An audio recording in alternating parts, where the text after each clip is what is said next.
మరి ప్రపంచంలో 3 రకాలైనటువంటి ఆర్థిక విధానాలు ఉన్నాయి. ఒకటి పెట్టుబడిదారీ ఆర్థిక విధానం, రెండవది సామ్యవాద ఆర్థిక విధానం, మూడవది మిశ్రమ ఆర్థిక విధానం. తరచుగా మీకు ప్రశ్న అడుగుతూ ఉంటాడు, ప్రపంచంలో ఎన్ని రకాల ఆర్థిక విధానాలు ఉన్నాయి? 3 రకాల ఆర్థిక విధానాలు ఉన్నాయి. అవి ఏవి? పెట్టుబడిదారీ ఆర్థిక విధానం, సామ్యవాద ఆర్థిక విధానం, మిశ్రమ ఆర్థిక విధానం.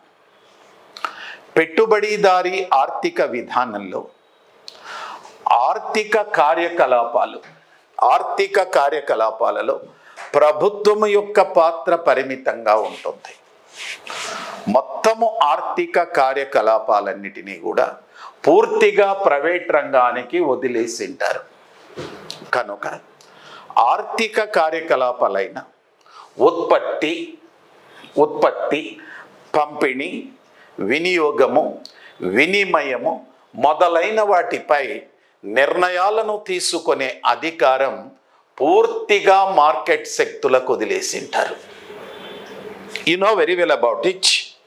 As on today in the world, there are 3 types of economic systems are there. What are the 3 types of economic system? One is capitalism. The second one is socialism. The third one is mixed economy.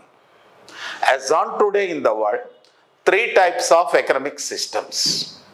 Then capitalism.